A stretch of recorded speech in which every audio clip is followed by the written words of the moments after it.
Hello, ladies and gentlemen, and welcome to Anime Watch Club, a bi-weekly group discussion and review where the hosts of the What You Say Anime podcast nominate and vote on shows either we haven't seen or shows that hopefully lead to a great discussion.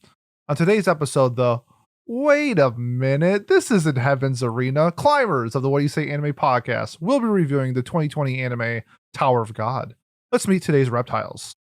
First up, we have our resident white turtle. We got Jay. Jay, how's it going? I'm a master of Nin. I mean Shinsu, or whatever they call it. Welcome, Jay. Next up, our black turtle. We got Kat. Kat, how's it going? I'm glad to be named after the main character of the show. I like him. You're the 25th cat tonight. Yes, sir. Our moderator of the night, our blue turtle, aka Squirtle. We got Miles. Miles, how's it going? I love that. Thank you. It's going well. I based off your t-shirt color. Okay. I thought it might be my eyes. Also for Cat. You do have beautiful eyes. No comment. Before recording, I did ask him if it was cool, and he said it was fine. No. Oh, it's not fine anymore? Okay. I would tell you if it was not fun. Yes, I appreciate that. Okay, so before we start diving into our first impressions, a little background. Tower of God, based on the manhwa done by CU, done by Telecom Animation Films, who have done notable properties, such as most of the Lupin films, the vastly overrated Shoujo Orange, and the masterpiece that is Don't Toy With Me, Nagatoro. The series will be receiving a second series in July 2024, and will be switching studios to Answer Studio, mostly known for doing mediocre Netflix anime films, and the child cartoon Shimajiru. Oh, wow! Let's start with our white turtle on our first impressions of Tower of God. Oh. You're the white turtle. Sorry, I'm so used to Pat's absence is felt, is what I'm going to say. So my first impression of this, obviously, this is a rewatch for me. I've read a bit of the manhwa as well. So this is going to be more of like how I'm feeling on my second watch through, like my rewatch impressions. And honestly, I think that this is, first and foremost, it is a super faithful adaptation, even from the jump. But that, with how Tower of God is, that might be off-putting for some people. Because the beginning of this, to put it frankly, is not the best drawn thing you will ever see. And that kind of goes in line with the fact that CU had an artistic journey going through Tower of God. He more or less taught himself how to draw while doing this. And that's what makes, when you're reading the webtoon or manhwa, that's what makes it so interesting to read, is you just watch him go from, like, to put it frankly, a mediocre artist, and I say this as a mediocre artist, to somebody who works hard and is intensely, like, good at his art later on. And I think that it kind of almost reflects, like, how Baum goes through his journey a bit, but we can talk about that later. I agree. I think that... Agreed. Yeah, sorry. I think that overall, though, if you can get past the fact that the drawing is a bit rough, that you'll find something that you'll really enjoy if you're into sort of like interesting power systems, shonen battles, that sort of thing. There's a lot there if you can get past the rough edges, I think. I agree. I think the one thing that stood out to me was the lack of like Sakuga in this, and I think the art style is kind of off-putting a bit, and I think that would put people off just a smidge, especially if you read it. And I agree, I've also read some of it, and seeing the progression of his art style gets progressively better, which I'm hoping season 2 will lead to a little bit better animation. Let's go over to the black turtle for your first impressions. Yeah, so my first watch through, I've also read a good bit of the manhwa as well. My first watch through was years ago when it first came out, and I loved it, but I didn't really keep through it the whole way in one sitting. This time was my first time going all the way through in my first sitting, technically in the same day. So this has been I really enjoyed the show. It's very faithful to the manhwa, and in a way, I feel like that's a little the way they executed it is a little bit off with the pacing. Like, I remember being in some conversations with people who were watching it for the first time without watching them or reading through the manhwa, saying that a character that's more or less meant to be a joke is now like their favorite character in the show because it was you. Is it Rock? Because Rock is by far my favorite character. I don't know if he's supposed to be a comedy character in other people's eyes, I should say. Yes. No, but like it was. I can explain later if we talk more about characters. Yeah. Yes, he is a comedy character, but he's more than that. But it was more. It Eats was chocolate Shibisu, bars. actually. Oh, okay, sure. Yeah, he's also great. I like him a lot. Yeah. Yeah, but like it was one of those things that the pacing is a little off.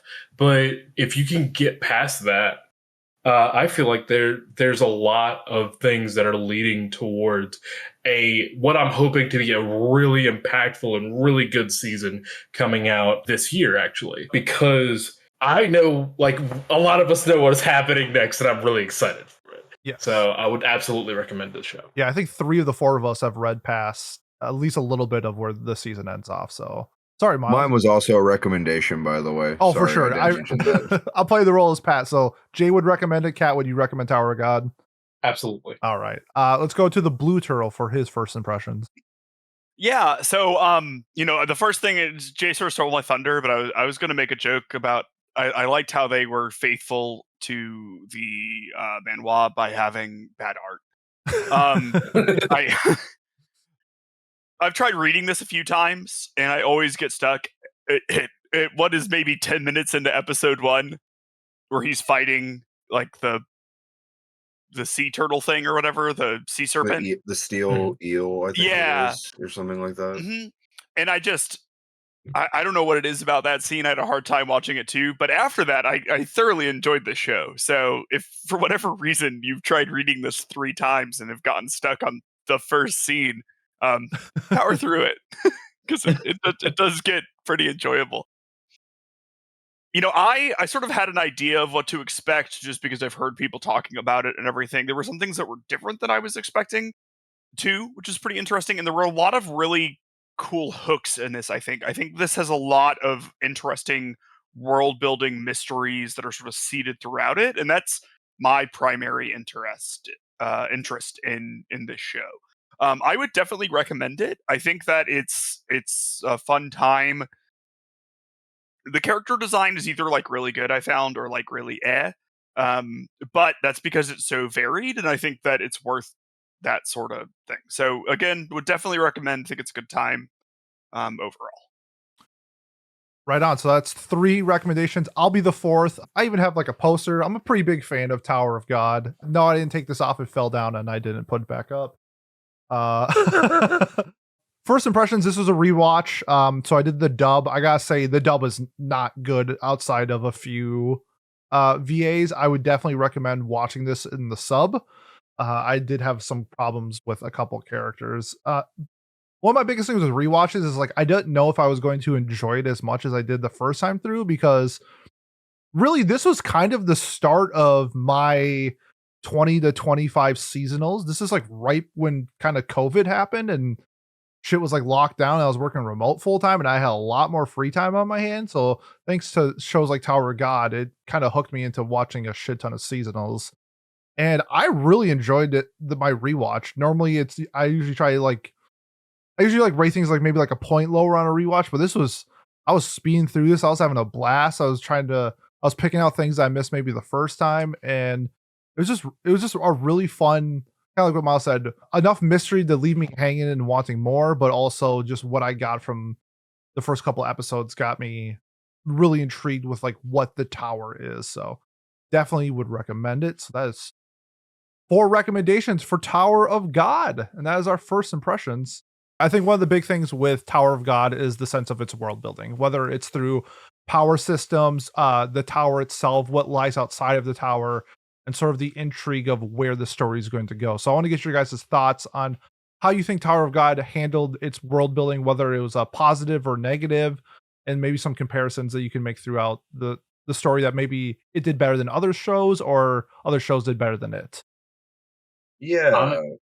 I really enjoyed the world building in this quite a bit.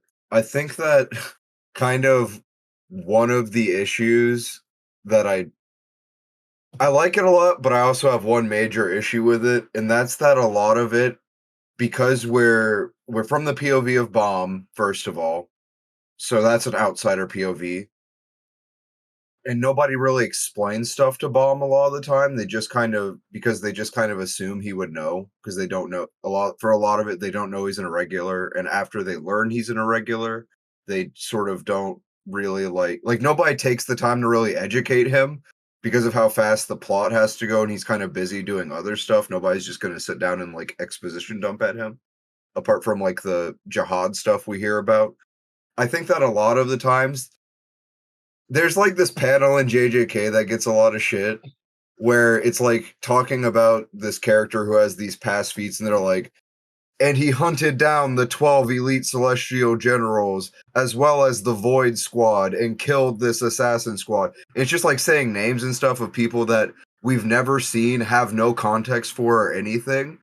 I think that kind of happens a bit in this, where it's just like, you're part of Blabo Shitfuck's crew, the legendary ranker with a hard R.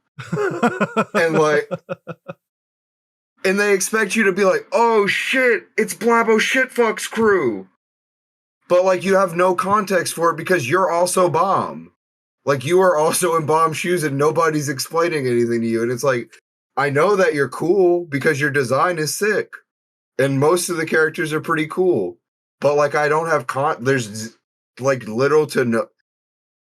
There's a lot of like show don't tell, but it's mostly don't tell in a lot of ways, if that makes sense. Yep. Yeah. But I did enjoy it a lot. Like it's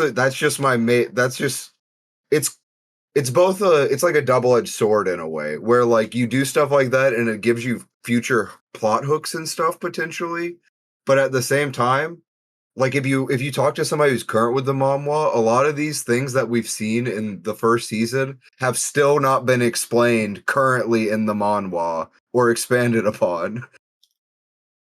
You think it might be some like Oda stuff where it's like, oh my god, Oda foreshadowed this from chapter like 100. It's like, nah, he just retconned it because he forgot. Yeah, more or less, honestly. Kat, you got something for the world building? Yeah, absolutely. I really love the idea of the tower. Specifically, like, this is partially coming from knowing what happens in literally the next arc and what how the world builds around itself. But so here's the thing. One of the jokes that I have in this Discord is that the greatest thing about Madoka Magica was the desks. This is a slight reference to that, because one of the coolest things that I love about this show is little pockets. Those things are really fucking cool because they're essentially just inventories, and I love the idea of that. Also, the fact that everything is made out of Shinsu, and the way that everything is presented as the sky and the stars and all of these interesting things that from my ideas of like building power systems as a writer and things like that, like thinking about Bam eventually learning how to take a wall made out of Shinsu and hit somebody with it is super fucking cool. Like, this show makes my brain go burr, and I love it. Like, the world building is so open, as well as sculpted in a way that makes at least my imagination go wild. And I love the way that characters are basically moving throughout the world and are basically setting the scene for us to learn, hopefully. That's what I'm hoping happens in season 2. They start to explain some of the things that they just kind of expositioned up and expect you to know. But there's a little reek of like the other webtoon shows that came out, which I'll make note of later. We don't talk about no bleeds on this podcast. Yeah. I agree with you though, Kat. Like I think the possibility is such an interesting part of the world building here, where there's just like there's infinite possibility in it because of how little like it's not like a world where there's a million years of history that have been meticulously detailed and planned. There's just a lot of broad strokes, and within those broad strokes, you have chances to make like more interesting and detailed things because you're not tied down by like a lot of like, canon or whatever, I suppose. Mm-hmm. Yeah, I mean, for me, there's just like a lot of like there are 13 swords in the month series, right? Like that is very interesting to me. That's a nice hook. Like, what is the 13th month, and like why is there one? The character designs where you clearly have people from like different planets or whatever coming to this like central tower. You just have a lot of different like species of humanoids, I guess, which I think is like really interesting to do because you have like the central thing, like you have the guy from Japan, right? And like, but everyone else is from somewhere different. Like Bam, you don't really know what's going on with him. He, didn't have his memory. He's on some sort of planet or world or area that stars don't exist. He was like living in a cave. They don't exist in general from what we know, because whenever he talks about it, nobody knows what he's talking about. Okay, see, that's very interesting then, because Rachel knows that stars exist. Yeah. So, that all is like really cool to me because it gives you room to figure out like how are all of these things connected and that sort of thing. And like so Rachel and Bob might not even be from the same world. How did they end up there? Like there's just a lot of questions that it poses that I hope we get good answers to. Mm. But that's what really hooked me for it, is just there's so many interesting pieces of world building that I want to know the answers to as we go further up the tower, I guess. One thing that I really liked about the world building, and this is just me being like a huge MMO nerd, is that we get introduced to like these 5 positions. Like you get categorized in the training sessions that they have as you're going to be one of these 5, but then later on in the last episode, we find out that there's like an advanced class. It reminds me of like Final Fantasy 14, where we have like a class and then we have like a job where like you start as like a fisherman, but then you can get progression like later. And I like that intrigue of knowing what it is, because at the end we find out that like Horan is a guide, which is not one of the 5 positions that was originally listed. So I just think like that aspect of like what else is out there for these positions for the people to be is like really cool, because I like that aspect in like RPG elements. So that's one, like, I guess power systems kind of ish thing that they did in the world building. And then just the tower itself, knowing that there's like this outside world outside the tower, which seems like it's just like a normal society. And then you just have this massive tower. I'm picturing it in like the center capital, where you just have like thousands of stories high tower just chilling. And people's idea of like what's inside of the castle, I think, is just like really interesting, and I want to know more, because I think when the anime ends, we're only on like level like 4 or 5. Like we don't even know how, at least like in other shows, maybe they tell us how many levels or how high the tower is. This, I don't think they gave us like a concrete answer, and I like that mystique of like how many levels are they going to have to climb in order to reach the top? How long is this journey? Is this like this is a 1-month journey? Is this a 1-year journey? Is this a 10-year journey? So there's a lot of like really cool and interesting world buildings that they do in Tower of God that makes me like really want to dive in more, which is one reason why I actually picked up the manhwa after reading it. Yeah, I liked the idea of like that we have like the test organizers as well, and they're not exactly like aligned with Jihad, even though he is like the king of the castle, because we notice that the test organizers don't exactly want to just let this assassin run through and kill Anak. So that was pretty interesting, as well as like just the whole like Princess of Jihad stuff. I kind of want to know more details about like what's going on there, what kind of powers they get, what sort of contract, I guess it is, what the source of their powers is, how Jihad can just give people these superhuman abilities in all sorts of manner. Also, I'm really interested in knowing what's going on with, like, you mentioned the guy who's a guide.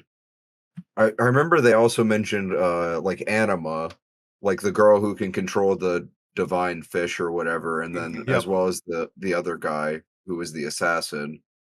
It makes me wonder if that's a class or if that's just sort of like if it's like calling somebody like an Esper or something like that and they have psychic powers rather than being a class, it's just like a trait.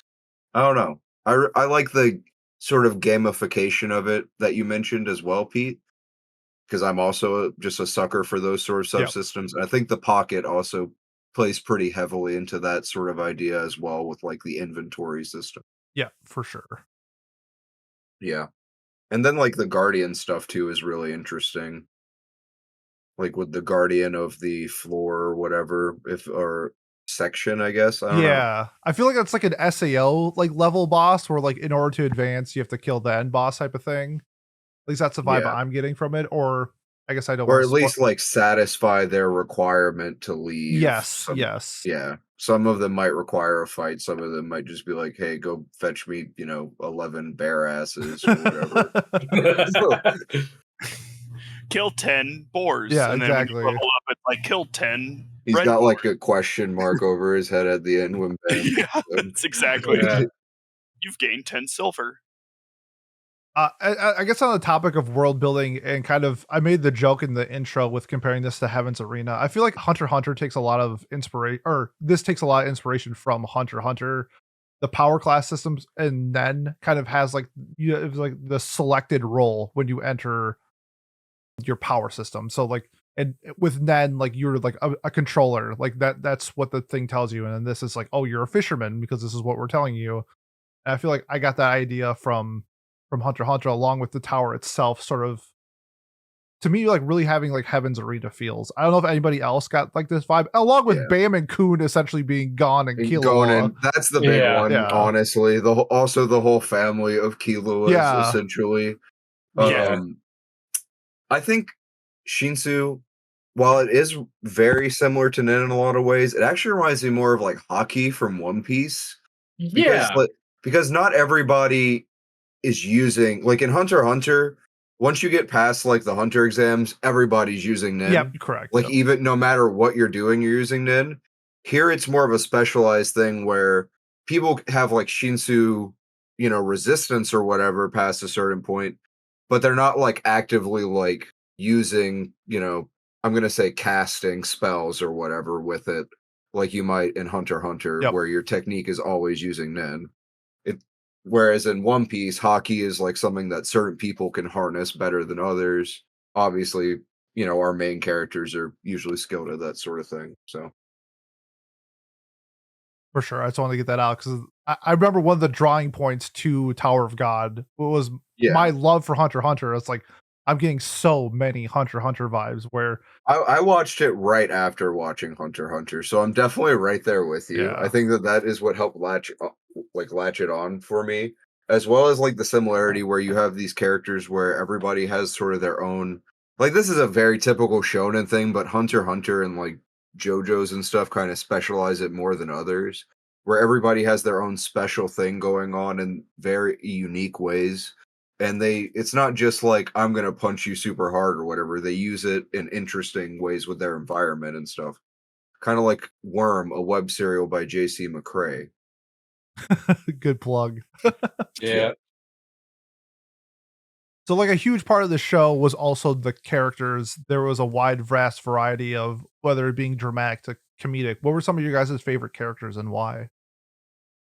Ooh, my favorite character personally, and this is just going off the just going off the anime. Personally, my favorite character is probably Kun, just because he's very interesting. He's kind of like a Sasuke here, where he's got a lot of shit in his he's got a lot of baggage that he doesn't want to talk about, and while also being like basically trying to project his own dreams onto Bam, and seeing that just get basically destroyed in front of him and have to like pick up the pieces. Like that, seeing that getting destroyed in front of him again and having to pick up the pieces from the second crash is really interesting and really intriguing. And I think that the way that Kuhn kind of conducts himself as this kind of like know-it-all, it's not cocky if I can back it up type of character. I feel a lot more of myself being drawn to him. Rack is also a very close second. Yeah. No, I agree about Kuhn. Also, I picked up on that pun you made that he has a lot of baggage because he literally fights with a suitcase. Oh, I forgot about that shit. I would say that a standout for me is probably Anak. She's just super dope. I enjoy like her sort of Inigo Montoya type beat she has You going killed my on. mother, prepared to die. Yeah. Her weapon was super cool, but So cool. it was definitely like a Metroid type thing where you can't have this, it's too powerful early on. What you doing there, cat? Are you eating pie filling? He's eating That's watermelon. Oh. Watermelon. I thought he was eating like cherry pie filling. He's just eating mayonnaise with his hands. Eating mayonnaise and crying. The show hits a little harder for some other people. Yeah. So Rack is also like obviously a standout for me. Just super fun, comedic, good comedy, but also like I enjoyed how he like grew to actually care about Kuhn and Bomb and just sort of like did his best to hide it as, well, I want to hunt them.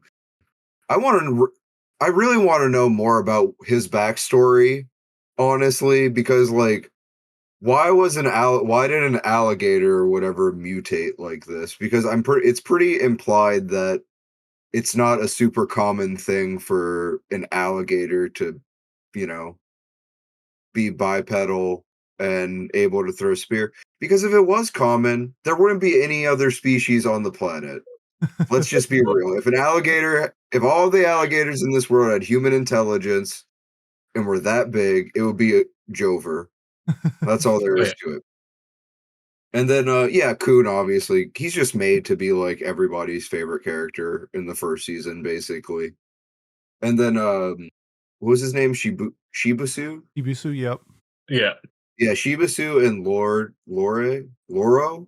The sleepy one. No. I think it's Loro. Yeah, I think it's Loro. Yeah, those two are honorable mentions for me just because Shibusu, he's got a lot more going on underneath the surface than it seems. And I like his relationship with the girl because, like, I don't know, they just had great chemistry. And then I like that Loro saw through Ho's bullshit. Fuck Ho, I don't care, bro. I don't care that your people... Like, it sucks that your people were genocided, but, bro, it's not Bam's fault that you suck dick at using Shinsu. Honestly, like, I don't even... And if that's what you got selected for, to be a wave controller, that means that all the rest of your stats are worse than that. Bro, you were never gonna make it. I'm sorry. You got chosen to lose. Yeah. He also reminded me of like the Kurapika backstory, but like not as cool, and he was not as cool.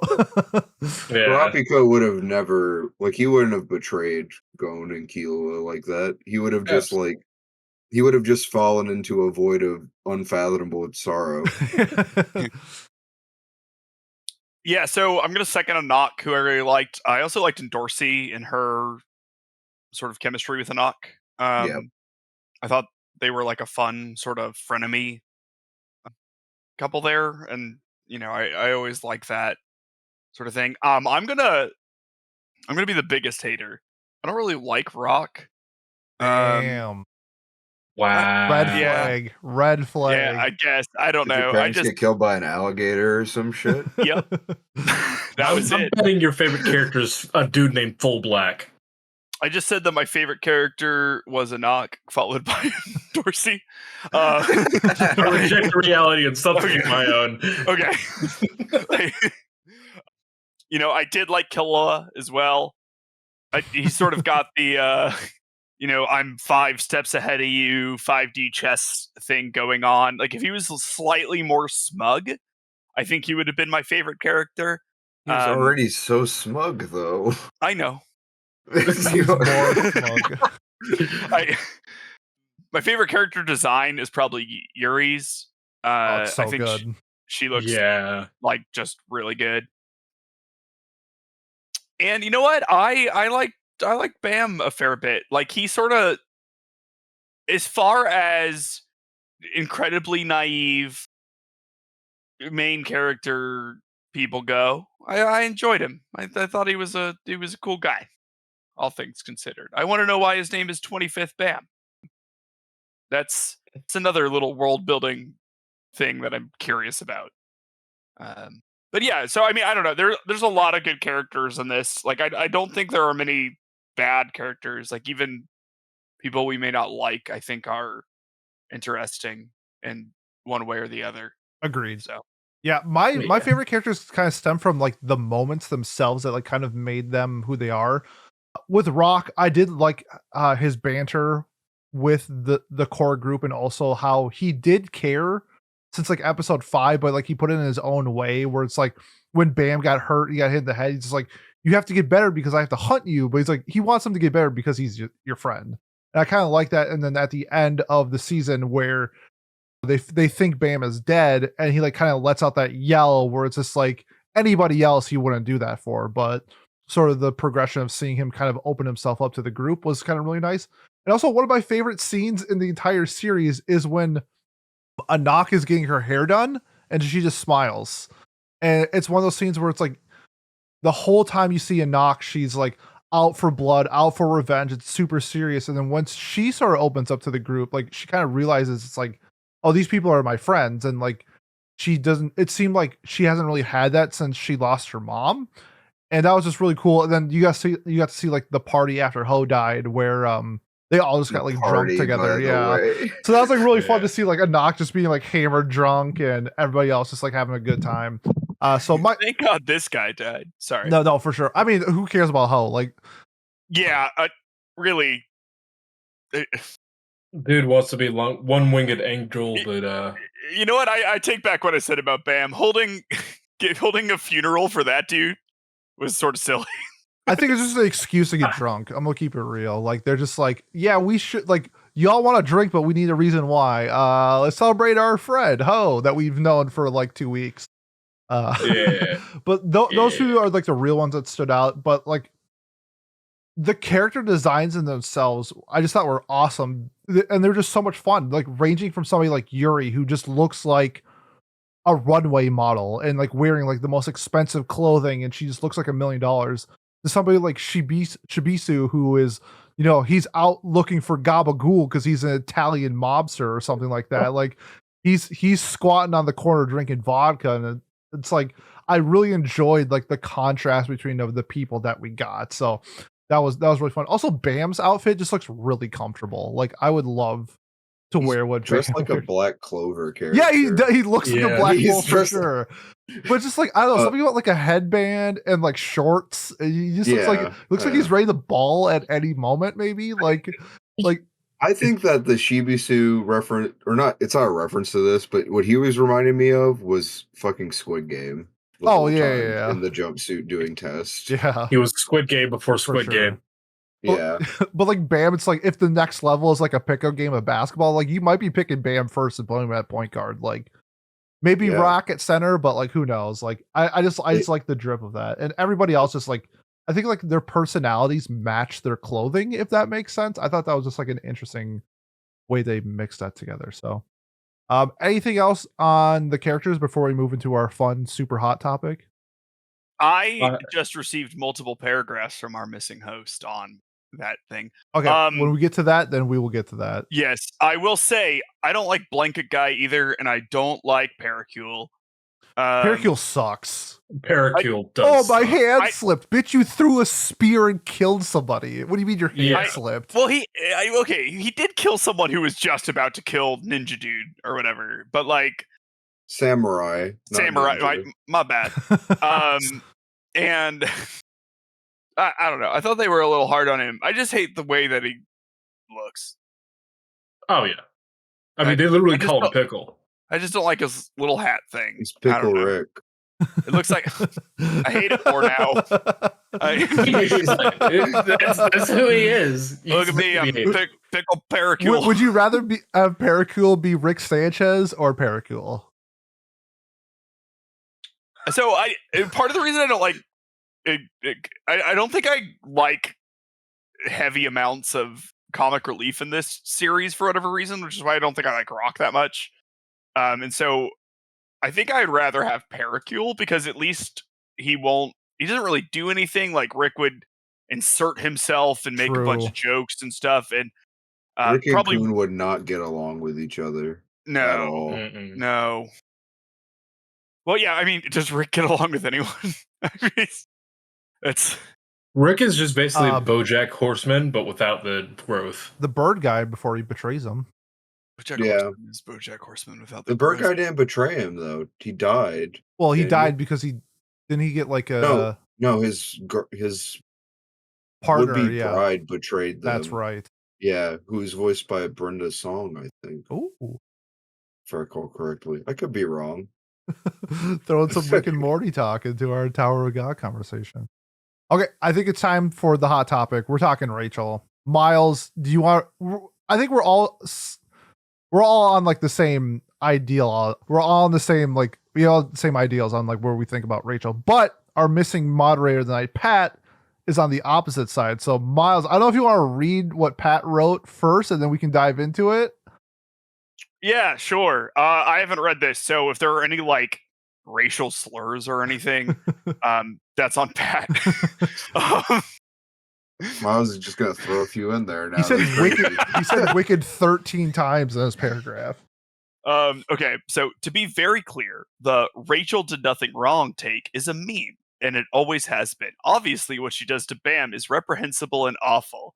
We're on a good start so far, but the idea she is irredeemable and not doing it out of perceived necessity is also pretty silly, and we've tanked it. So Rachel did not do nothing wrong, but what she did was necessary from her perspective, especially at this point in the story / with the context we have. The rules and quality of life of the world that they both come from and that they exist in within the tower are not only unclearly defined, but also shown to be bendable, breakable with certain power or outside influence. Rachel, from the very start, is shown to not give a fuck about Bam. That doesn't make her good.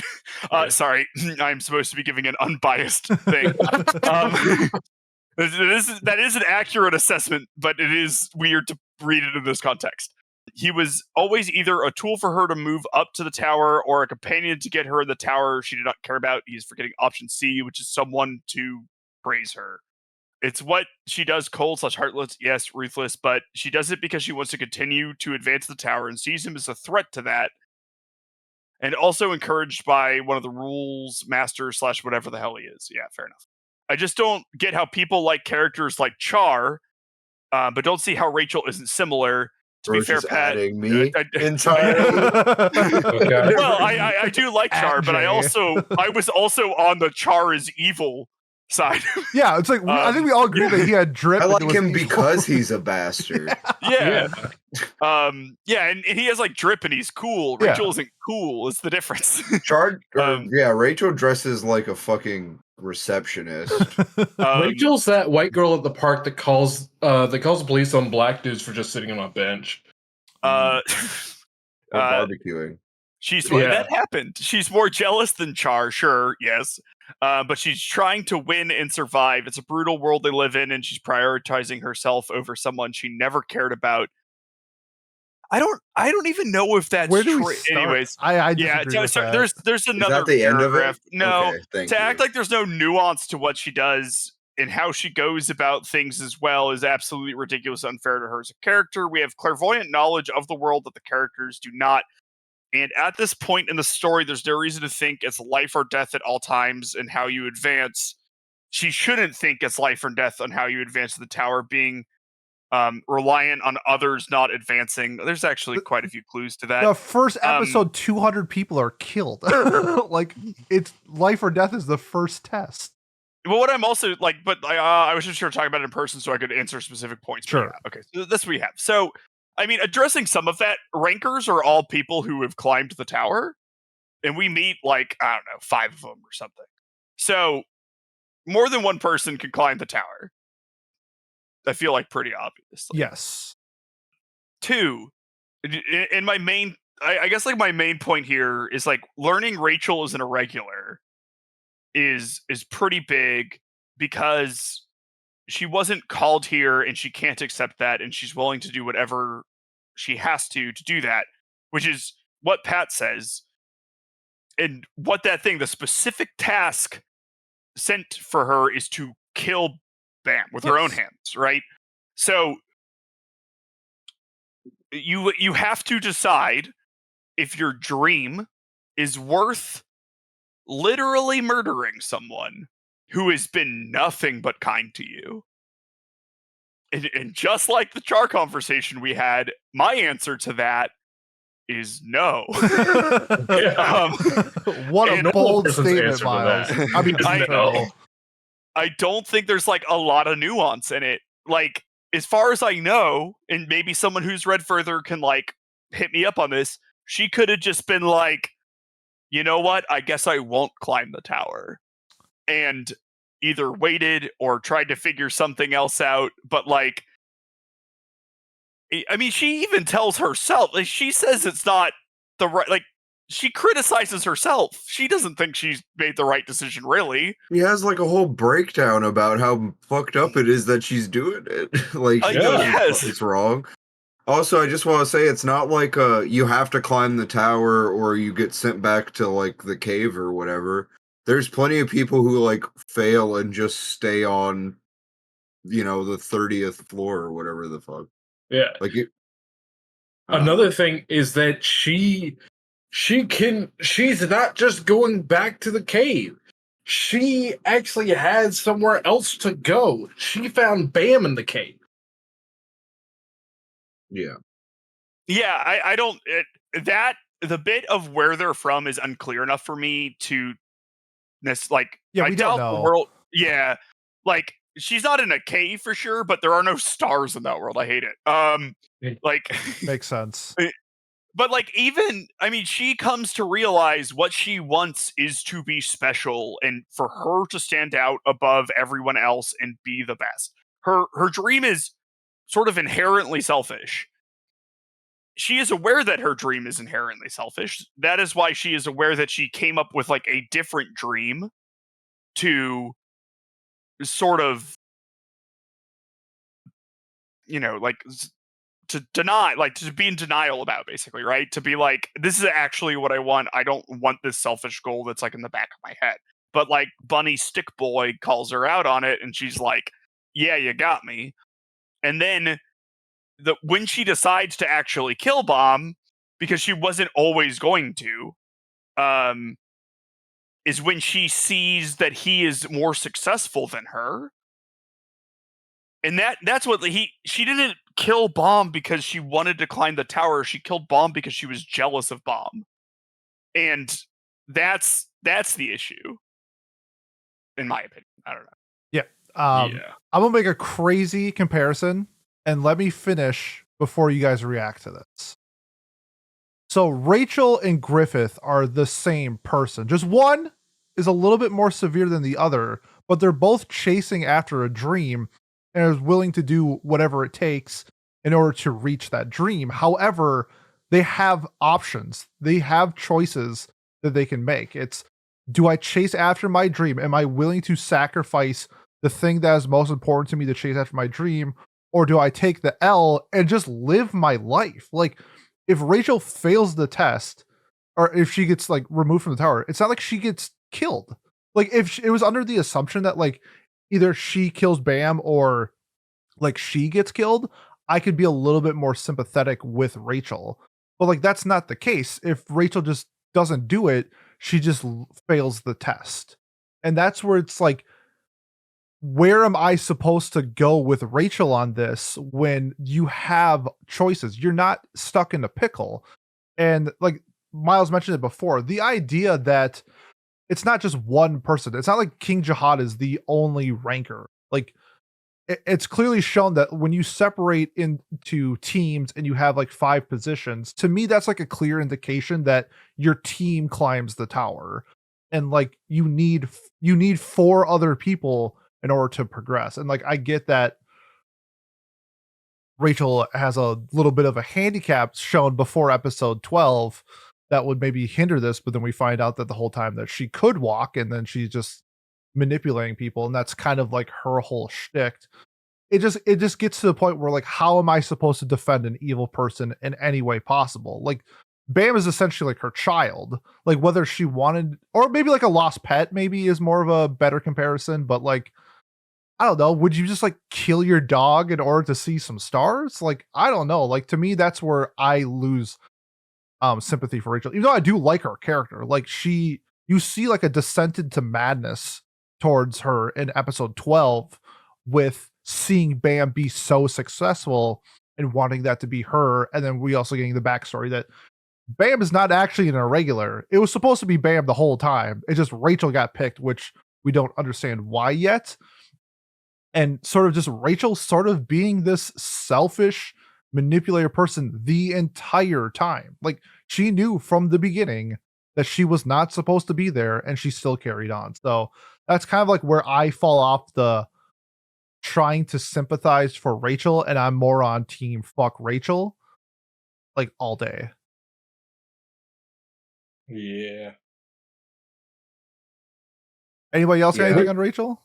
Yes. Rachel is basically, so the thing about Rachel is that she absolutely, like there are moments throughout the show where Rachel is absolutely detestable. One of them is like when people are sneaking glances at her when she actually comes out of her room, like the moment where they're like where everybody else is at the table and talking and having a jovial time, and Rachel comes out, buys an apple.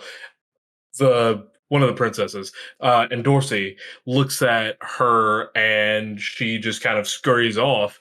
Like it's like they may not. She has an option to come over to them. I don't think she does at that point. I think she's still trying to hide that she's Rachel then, right? Like they still think she's Michelle Light at that point. It's more of like when she gets carried out in the wheelchair with Bam, and then everybody like rushes over to Bam, and like nobody says anything to Rachel, and I feel like that's like when it like cut a nerve. But I could be wrong. Was she still Michelle Light? I'm gonna put that in quotation marks at that moment. I feel like she was. Because that was right after the King game. Yeah. Yeah, I think she's still Michelle. Oh no, they knew it was Rachel because her hood fell off. Yeah. You're right. My bad. So she had the option to go over there and interact with people. Yep. And she may not have been as popular as Bam, because Bam was basically the glue that stuck everybody together. But she would have been a part of the group at the very least. Yep. And people were literally rooting for Bam and Rachel to get together. But like Rachel was so self-absorbed into her own probably self-hatred to actually get over herself. Essentially, it basically gave her a handicap to do anything at all, and trying to sympathize with that is extremely hard, and I don't think that I have the empathy to do it, because if you're going to manipulate people into literally them carrying you throughout the tower, and people just look at you and go, fuck you. Like, well, that's a little bit of a spoiler, but like you are one of the most detestable people in this show. Congratulations, you are a great character, and I hate you. So that's season 2 will only make people hate her more. Is the thing. Absolutely, she leans in Workshop super hard. She shows there's a prologue before Workshop. There's a time skip and a prologue before, there's a time skip and basically showing what everybody's up to before the Workshop. Okay. And we see like Rachel is still involved with a couple of characters we know, like Kuhn and them. Yeah. That's right. She does arguably worse things than what she has already done. For pettier reasons, by the way. Yeah. It's been 4 years. She also does do some absolutely heinous shit in the Workshop as well. Like, you have to at this point. You're committed. Like we see her break, right? Like, we need to get like a Kubrick stare from her, Dutch angle or something. Yeah. Really. Yeah. And scrolling through her phone and seeing just a bunch of photos of he. Wait a minute. There is actually a Dutch angle in the second season, I think. Huh. Okay. We'll see if they adapt it. Yeah.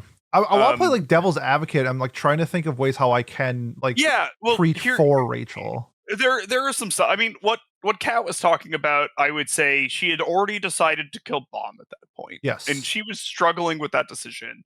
She's not hanging out with everyone because she hates herself. I think the devil's advocate side of Rachel is we don't know a ton about her backstory. We don't know, why she wants this so bad. What screwed her up to be sort of so desiring to be the center of attention and everything. And up until maybe the very end, she is some amount of self-aware in it, and you could say if that makes it worse or better or whatever, but like she feels awful about what she has to do, right? And she doesn't have to, and that's sort of the big thing about it. Yeah. But I think there were points where she wasn't going to kill Bomb, but ultimately she decided to, because she's jealous of him. She saw an opening when he got hit by the whatever, and it's like, okay, now this is my time. Because I feel like if the opening never happened, then I don't know if she would have done it or not. See, to me, what I think it is the scene where she can't see the power and he can. Oh yeah, the lightning. Yeah. That's when I think she decided to do it. That's a good point. That's a very good point. Like to me, it's she wants to be, and maybe even is, but wants to be the main character. Yes, that is her thing, and she isn't. She actually might be. I don't know. She narrates it, so maybe she is. Episode 13. She narrates a few episodes. Like she narrates the beginning of the show and everything. But like, if you had to devil's advocate her, it's that we don't know enough about where she's coming from to know that, and then she has at least some amount of humanity in her because she, I would say, genuinely feels guilt and distraught over what she did. Yes, and so that is humanizing in a way. It also makes her less likable, I think, which is sort of weird, right? Like part of the reason Char is so cool is because he doesn't give a fuck. Like he murders people and it's cool. Like same thing with Griffith or whatever, right? Like they do what they want and they don't doubt. Rachel doubts herself a lot. Yeah. And when someone is aware that what they're doing is wrong and they still choose the wrong thing, I think we're all a lot less forgiving about that. But genuinely, maybe we should be more forgiving about it. I don't know. Yeah, I feel like it's one of those things. You mentioned it. If we had like more of a backstory of like where she came from, and like maybe because like okay, so like her dream is to see the stars, but I don't know if that actually means like what the stars represent. Is it like literal stars, or is it like something else at the end of the tunnel? Well, he talks about it.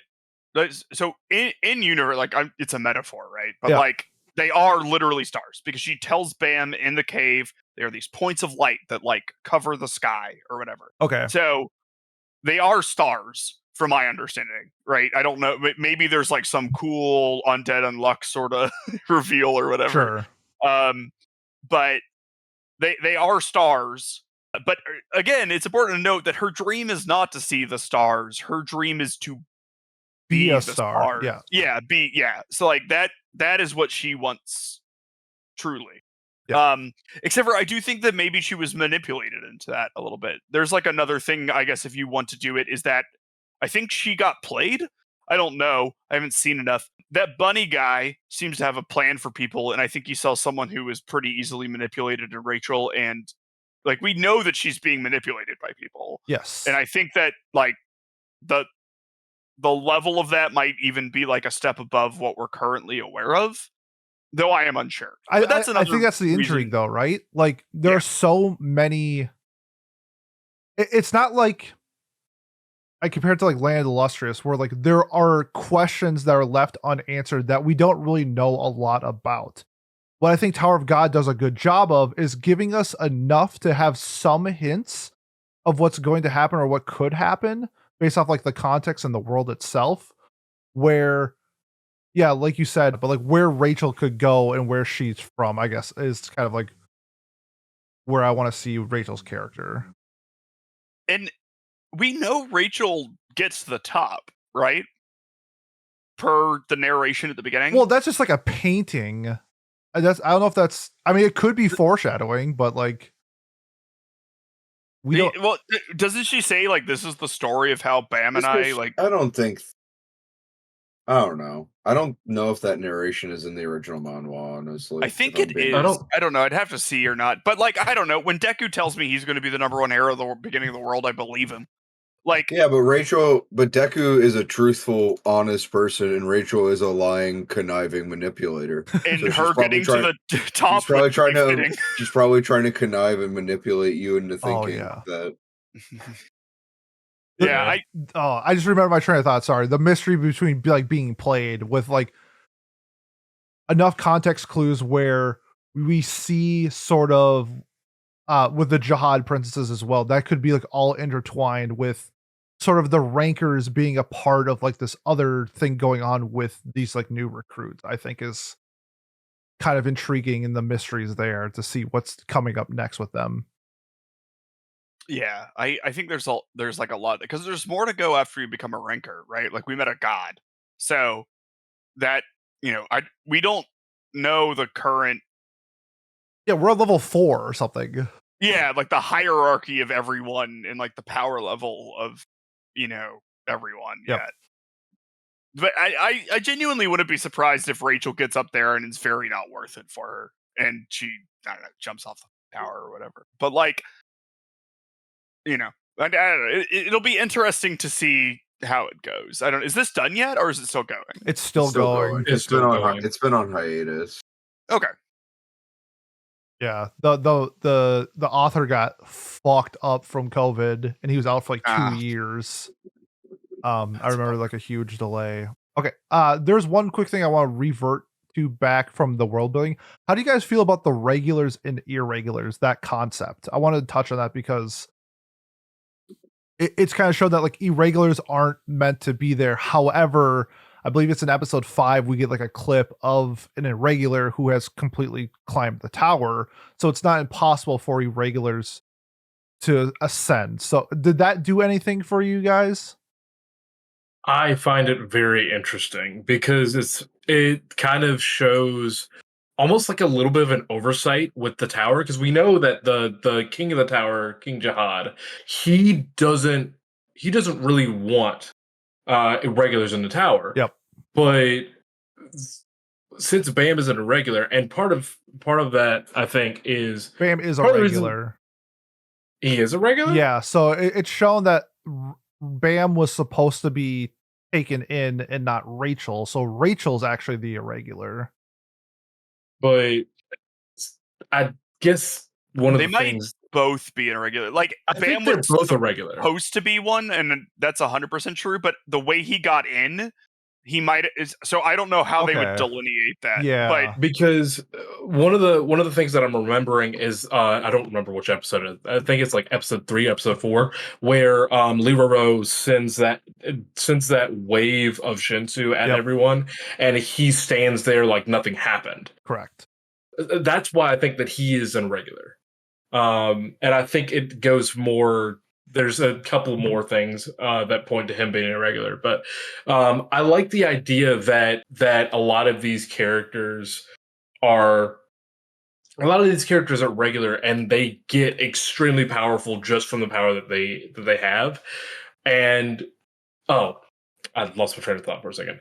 The idea that King Jihad hates having regulars in his tower. He doesn't want his power like challenged, essentially, because I think King Jihad is also an irregular. But I think so too. But he can't really do anything about them because the tower basically says, "Hey, they're in now. Get fucked." So I find that very interesting, and I find that very fun that it's hard to get into the tower. It's hard to get selected. But once you get selected, hey, bro, yeah, I know we're supposed to be like doing rules and all that shit, but they're here. Fuck. So I find that very fun. It's like Hedon's choice, right? Like he gets to pick. Like I think he could have said Bam shouldn't go, but then like Yuri interjects as well.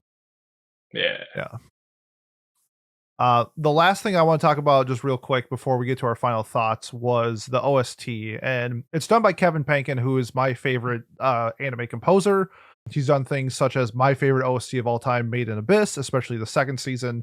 He also did Apothecary Diaries last season, along with Rising of the Shield Hero.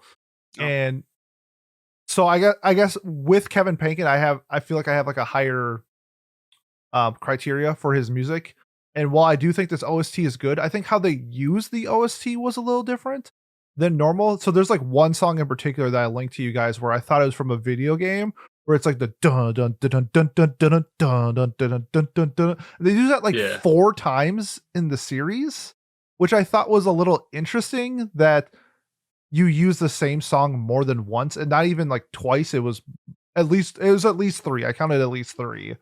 And so I thought that was interesting on how they use the OST. So I guess, what's your guys' thoughts on like the music itself, especially with the name Kevin Penkin attached to it? I thought it was a little bit like, compared to Made in Abyss and to an extent Rising of the Shield Hero, I thought it was a little bit less outstanding. I think it's really, really good, don't get me wrong, but like compared to a lot of the other stuff that he's done, it feels a little whelming. Yeah. I guess. It's not underwhelming, but it's just it's what you would expect. And that's the thing that I enjoy about Made in Abyss. Made in Abyss feels big when it comes to the music. It feels like it's an adventure. It feels like there's danger. It feels like it matches the art. Rising of the Shield Hero feels like it matches the art. Tower of God feels like it matches the art, and in a way that's a little bit less outstanding. And that's the thing I have with Tower of God. I think it's good. I just don't think it's like Kevin Penkin's like best work. Yep. I liked it.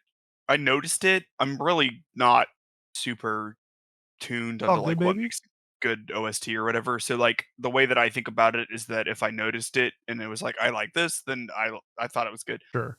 So using that criteria, I think it's better than Made in Abysses. Woo! Woo! Wow. Now, wow. Let's just pay attention to the fact that I said my criteria is essentially worthless and I am bad at this. But fair. Using my criteria, I did. I liked it. There were a few times where it was doing the sounds, and I was like, I like that. Yo, it went beep boop, and I heard that. How about you, Jay? I was pretty whelmed by it overall. One thing I'll say about from the little I've heard of the Made in Abyss soundtrack and this soundtrack, Kevin Penkin never heard an ancient lamentation type sound he didn't want to throw into a song. Like, there's so many songs where it's just like some drums going, and then you just hear "Hey," in the background. It's just like, yeah, I get it, bro. It's mystical. Fun fact for Main Abyss Season 2, he created his own language for the songs. Okay, well, I will give him props for that. Actually, that's pretty cool. That is very cool. Yeah.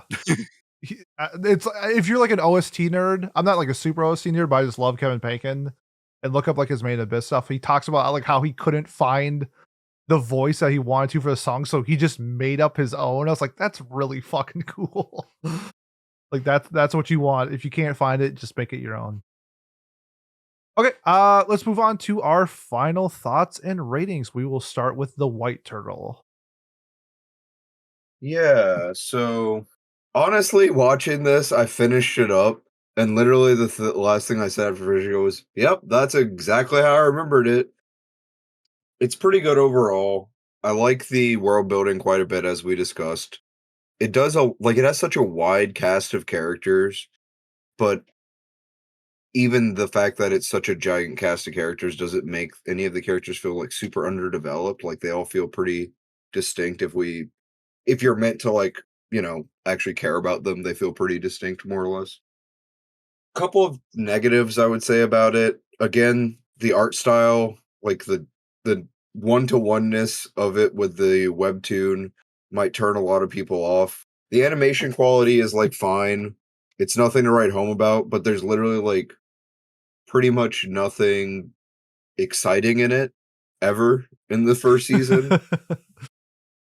So while it is faithful and accurate to the source material, I feel like it could have maybe done with like a fruits basket type beat where you just kind of clean up the first season and to where the art has already improved. Yep.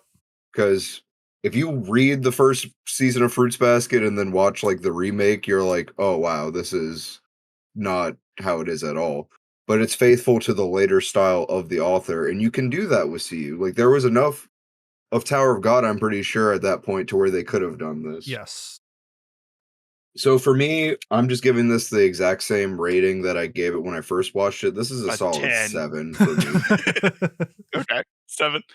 Yeah. All right, Black Turtle. I'm glad I watched this again.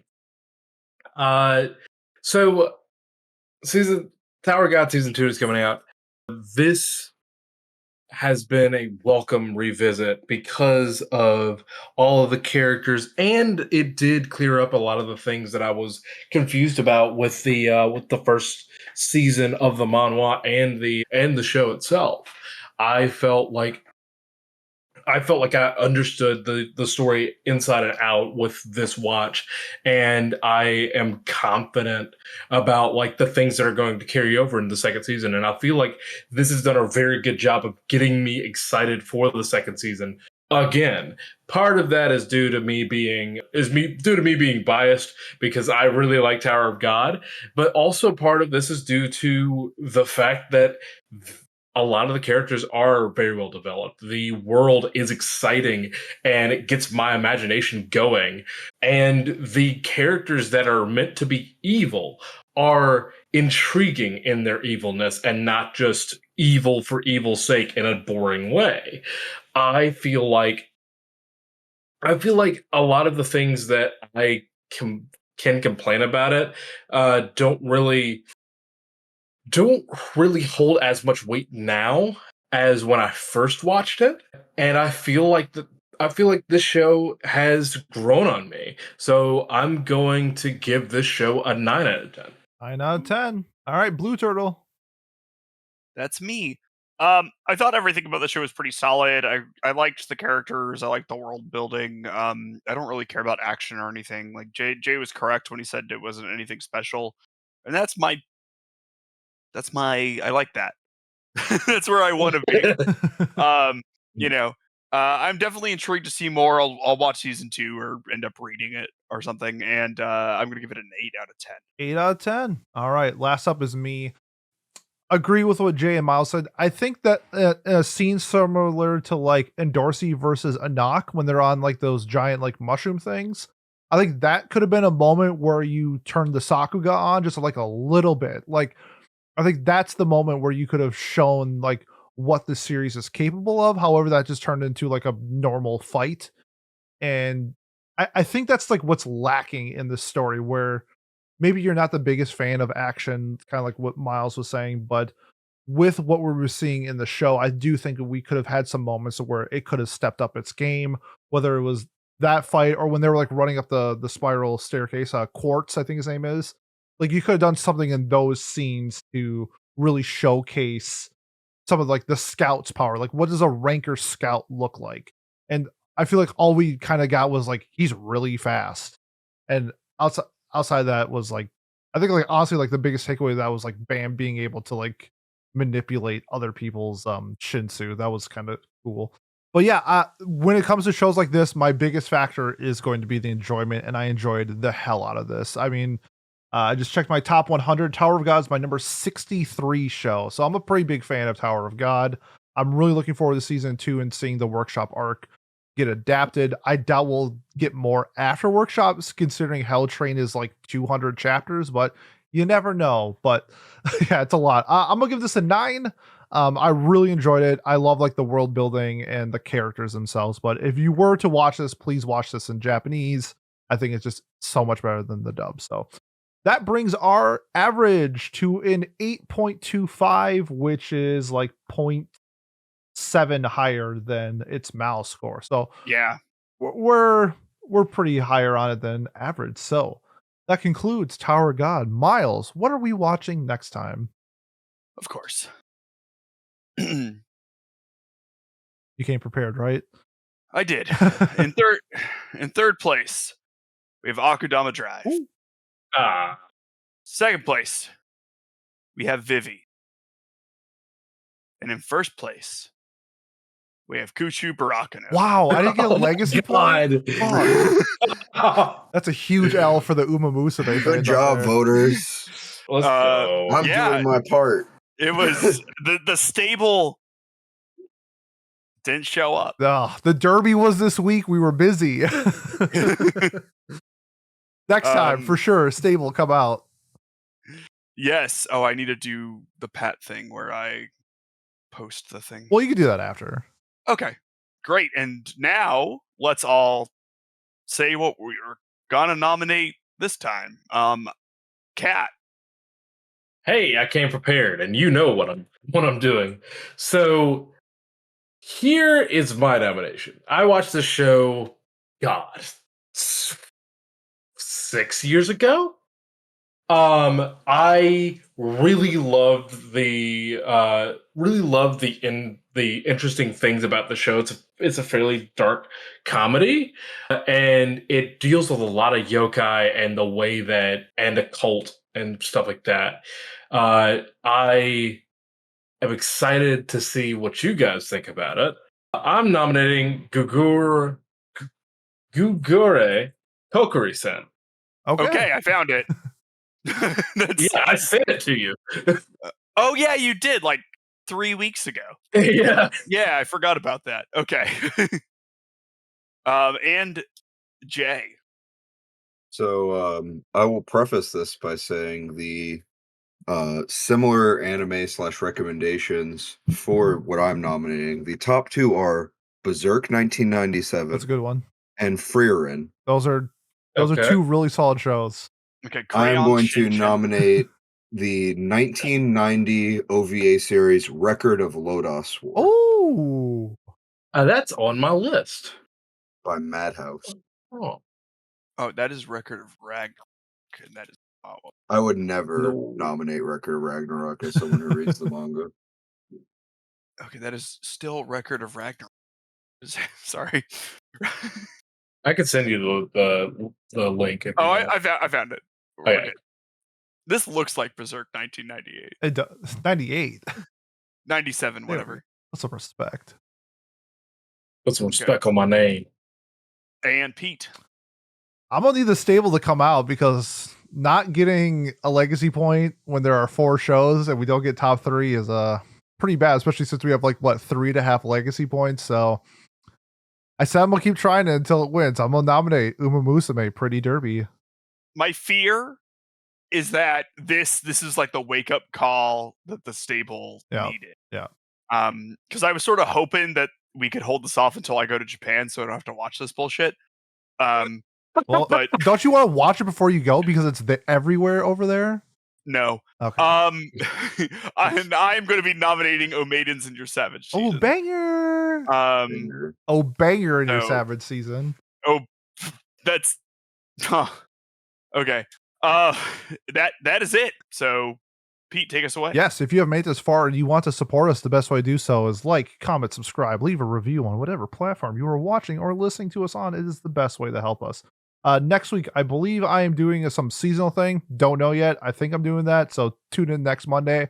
Otherwise, if you're here for Watch Club, we will see you in 2 weeks for Kuchu Bukarano. Thanks. And we will see you next time. Peace. Bye-bye.